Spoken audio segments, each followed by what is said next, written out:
Hey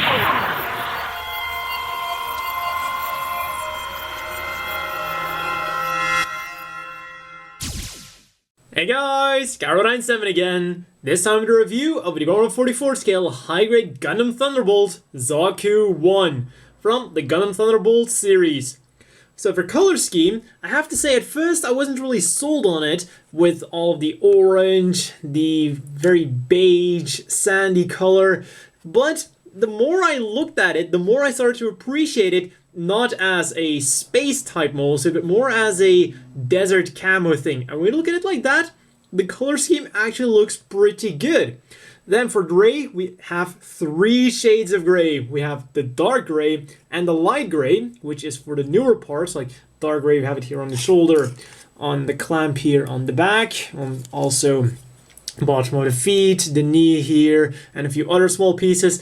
And then the light gray for the joints, the boost here on the back, the new bazooka that we're getting with this release, and then we have the medium gray, which is for the recycled parts from the Zaku 2, which is only the weapons. And here you can see the difference. It's not much lighter than the dark gray, but it is somewhat lighter. So we have the machine gun here, the bazooka, and also a few parts that we aren't going to use. These are those grappling hook thingies that hold on to weapons for use with the Zaku 2. Unfortunately, this guy doesn't have anywhere where you can put these on, so they are completely useless. Then moving on with the stickers, as always, Gundam Thunderbolt kits come with a lot of stickers. Some are completely to be expected, such as all of the thrusters on it. We have them here on the legs, both sides, both legs, thrusters on the chest, thrusters on the back, and then we have these little black stickers here, which is completely understandable. But the cool thing is, here on the front, that is actually the same dark gray as the hook, for example, here with the new part. So it is cool that they at least were able to do it here.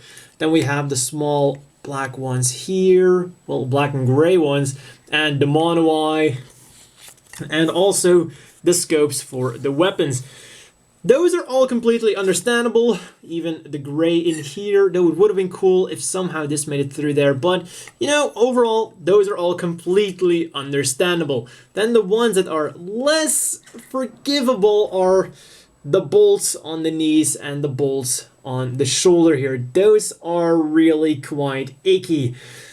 Main reason, they go around round surfaces, and also they don't really seem to fit all that well. On the other side, I was able to line them up pretty good, but then here they just don't seem to cover the entire thing, and the same goes for all 4 of those bolts on the knees. The ones on the shoulder definitely fare better, but because they're round surfaces, yeah, the fit could have been better. And for this, I feel that just because it's so, well, just because the stickers look so icky on it, it would have been much better to give separate parts. You know, if you were able to give this as a separate part, why not give those bolts as separate parts? But moving on to the awesome part, because it's the Gundam Thunderbolt, we get monster grade like marking seals. One thing I have to complain about these is, this is like a mass production version, we don't get any numbers. Other than that, this sticker sheet is absolutely awesome.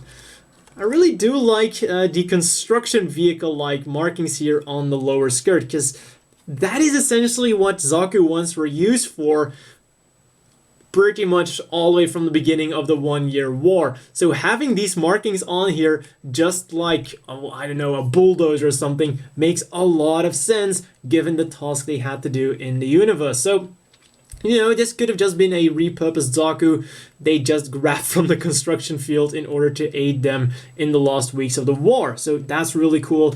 And, you know, all the little markings, the white text all over the place on the legs, the back bit going on here as well, like shoulders here, all over there. So a lot of marking stickers all over it, like little ones here, like over there, warning, don't put your head near the thruster, things might go horribly wrong, and more such things like here, they're all over the place. And the cool thing is, if you just apply the Xeon symbols according to the manual, one big one over there, one small one in the middle here, you will still have one big one and two smaller ones left. So if you got some other Xeon mobile suits hanging around in need of a Xeon symbol, this sticker sheet will definitely have you covered for at least one more mobile suit.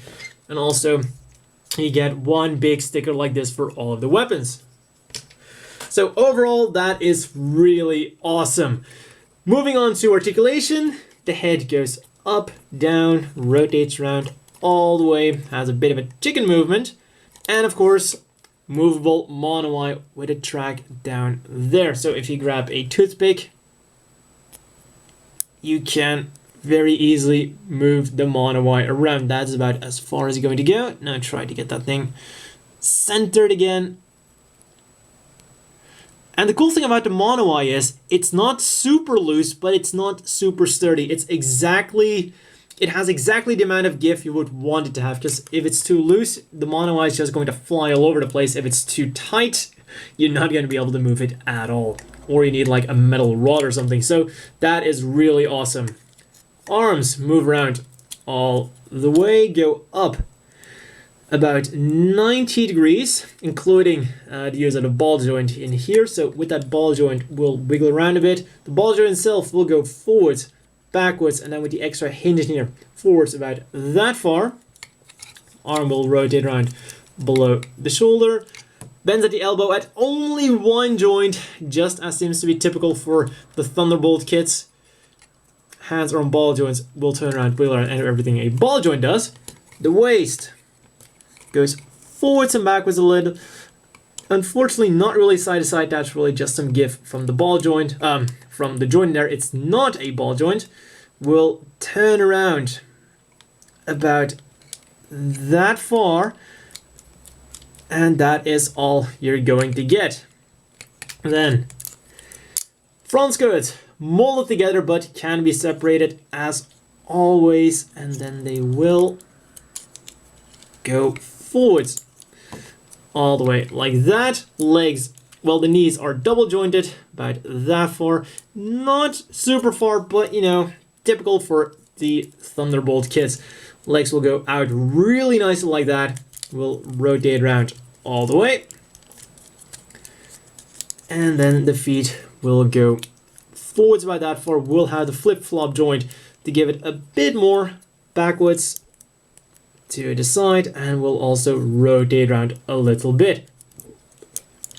Overall, the articulation is pretty standard for what we have come to expect from the Thunderbolt kits.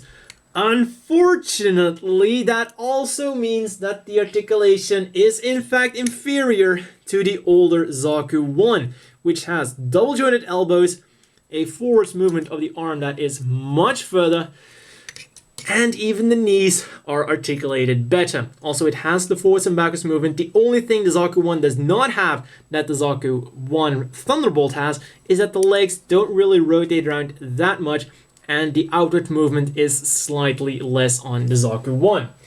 I guess it kind of depends on what's important to you.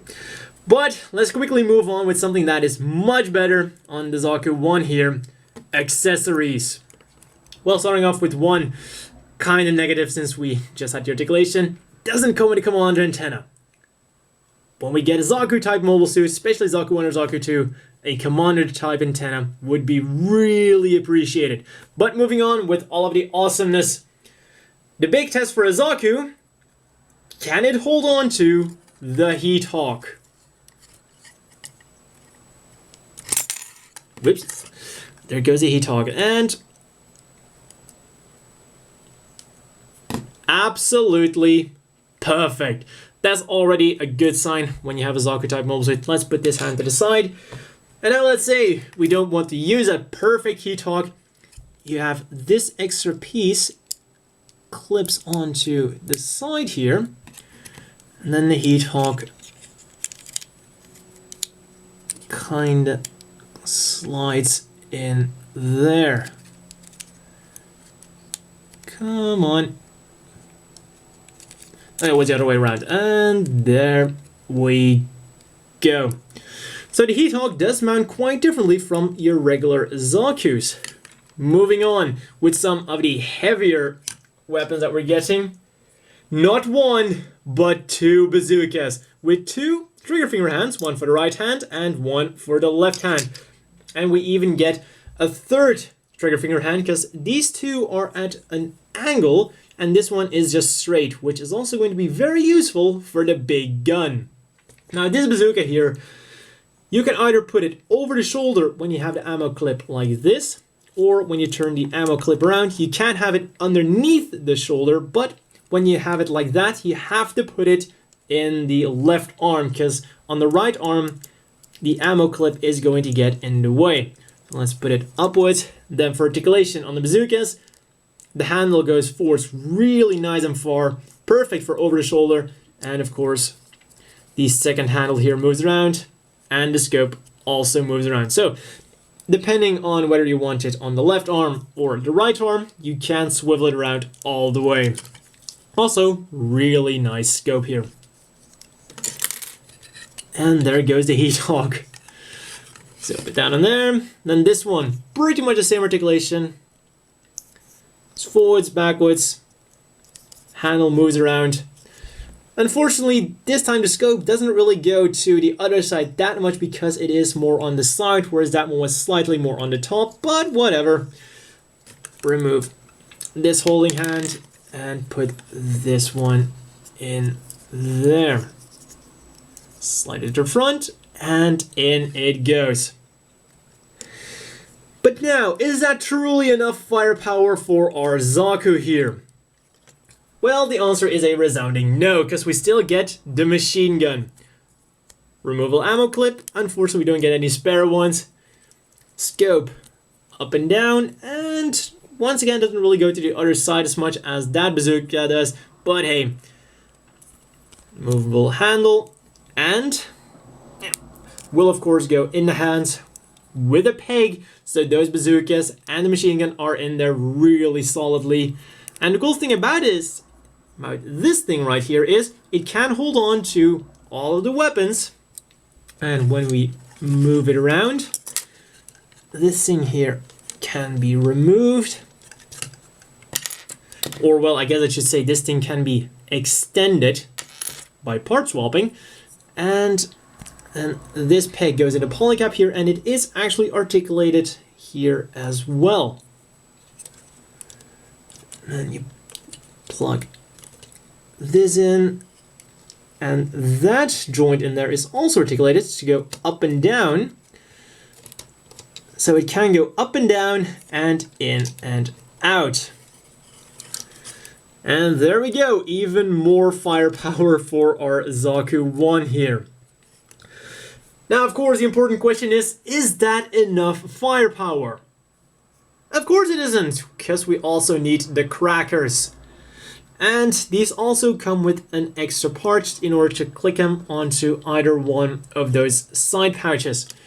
And now the cool thing about them is these crackers actually attach to each other. So if you're going to buy another Zaku, you can put this thing on here, you can put another one on there, you can put another one on there, you can put another one on there.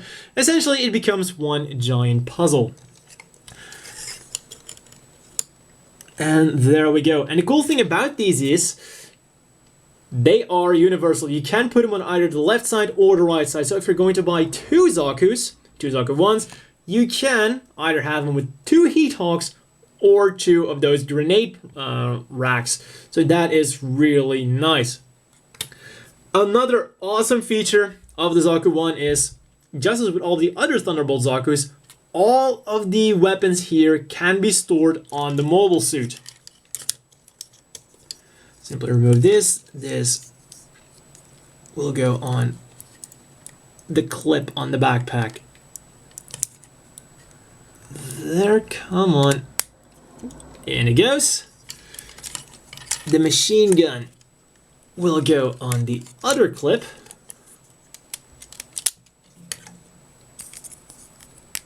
If I can get it out of here. It's a very tight fit, there we go. And this one will click on there we go. Now what the manual doesn't mention is that this bazooka will in fact also go on one of those two clips. But You know, of course, if you were to mount this on one of those clips, you wouldn't have space for the rest. This one actually has a dedicated clip to mount it where you would usually mount the Zaku bazooka on the back skid. Simply put this in, remove the backpack for easier mounting, and what you can see right here is the backpack attachment is identical to the Zaku 2's. So if you'd want, you can make this into, you know, the Psycho Zaku 1, or you can give him the backpack of the Zaku 2. And then simply put that in there. Mount this on there. And there we go. Then of course you can put these where they should be. So all the accessories can be mounted on this beastly machine, but that is still not everything we're getting. We'll also get this open holding hand, you know, for holding a bazooka, some action poses, whatever you want, only left hand, and, you know, this trigger finger hand for the giant gun. And finally, we get these two interesting pieces of equipment. And they're actually supposed to go on the bottom of the feet. And the really cool thing about this is, it's actually one of the few mobile suits that actually comes with these things, you know, to grab onto things, get a more solid footing on the ground. And I believe that that a system like this is actually present on most mobile suits in some way or another, like, you know, little things that can slide out in order to grab onto the ground much better. So it's cool that they finally gave us a model kit that had that action. Kind of wonder if you could, like, have your Zaku dangling from something, holding on with those grappling hook things. But, you know, that's a really cool accessory, like having him in an action pose, like about to grab onto something. No, it's just a cool little extra thing they gave us. And you can, of course, put it on both feet. I'll put that back in there. There we go. And, of course, the final thing to do is pose him with the big gun. Warning! Underestimating Zaku 1s could lead to severe bodily harm, even if they aren't commanders. As always, the inevitable question is, do you want to buy this? And well, for 1,800 yen, it is more on the expensive side, especially for a standard sized model kit without too much bulk going on. But if you like this model, you're absolutely going to love this kit. And one thing that I really liked about it is, the proportions compared to the Zaku 2 are much better. Just in terms of looks, this thing is absolutely gorgeous. And if you like the color scheme, there's really nothing too much wrong about this thing. The only real, you know, complaints I have about this thing is articulation could have been better compared to the older Zaku 1. I mean, articulation on the older Zaku 1 is in fact much better. But other than that, you're getting a lot of accessories to play around with. You can store them, you can display them in various ways with that extra support arm that is included with this version of the Zaku. So you can have a lot of fun with this thing. Different accessories, you know, varied accessories. You're getting the grenades, you're getting a bazooka, you're getting a machine gun, you're getting the heat hawk, you know, lots of different accessories, not all the same thing. So all in all, it's a kit with a price, but it packs a lot of punch. And on top of it all, it looks absolutely fantastic. And the color scheme, it's really something that grows on you. And also depends, you know, on the way you look at it. If you look at it as a construction machine that's suddenly been repurposed as a fighting machine, it looks good. Or if you think about it more as a desert combat mobile suit, and then you might want to replace the backpack with something, you know, from Build Fighter or something, and then suddenly this thing once again looks a lot better. Overall, it's not a kit I can recommend to everyone because of the price, but if you're into Gundam Thunderbolt, if you like Zaku's, if you like Zaku 1 in particular, you should totally pick this up. But you know, for those kinds of people, I can absolutely recommend it, especially if articulation is you know, not as big of a concern. And if this kind of articulation is absolutely perfect for you, this model kit is going to be fantastic. And then of course, you know, this thing is designed to work with the big gun. The one good thing that came with this set here. For some comparison shots, here he is next to the other Zaku ones. If you want articulation, go for one of the older Zakus. If you want looks, pick the one you think looks the best. If you want the most detailed one, the newer one is definitely the way to go. And here he is next to the other Gundam Thunderbolt kits. And really, what can I say other than that all of them are very equal? In terms of articulation, they're all pretty much identical. And then in terms of accessories, it all boils down to the price. Of course, a full armor Gundam and a Psycho Zaku are going to be more expensive, but that is simply because they come with more shit. The only clear-cut case I can give is if you're not really sure whether to get the Zaku 1 or the Zaku 2. In that case, the Zaku 1 is the obvious winner simply because better proportions and, well, one very troll thing they did with the Zaku 2 is, see those support arms that are folded up here? Well, I hope you don't want them extended, because you don't get them. You're gonna have to use the extended arms you're getting with the Psycho Zaku. At least with the Zaku 1, they had the courtesy of giving us an extended arm along with a folded up one. So yeah, maybe even just for that point, I would go for the Zaku 1. And better proportions, and accessories seem to be a bit more interesting on the Zaku 1. Then, for example, the gym here, well, the gym feels a bit more bulky, but then the Zaku 1 feels like it has a bit more varied accessories. So it's always give and take. Full armor Gundam and Psycho Zaku have more accessories, but they're more expensive. And then, well, the ball doesn't really count since that thing is an exclusive. Sufficient to say with Gundam Thunderbolt, except for the Zaku 2, the general rule is if you think that one mobile suit looks better than the other, simply go for that one. That is really all I can say, because they are all equally good. And finally, here is next to the standard sized gym custom and the bulky Zaku 3. Well, that's all for this review. I'm hoping for a Galgook, and see you guys next time.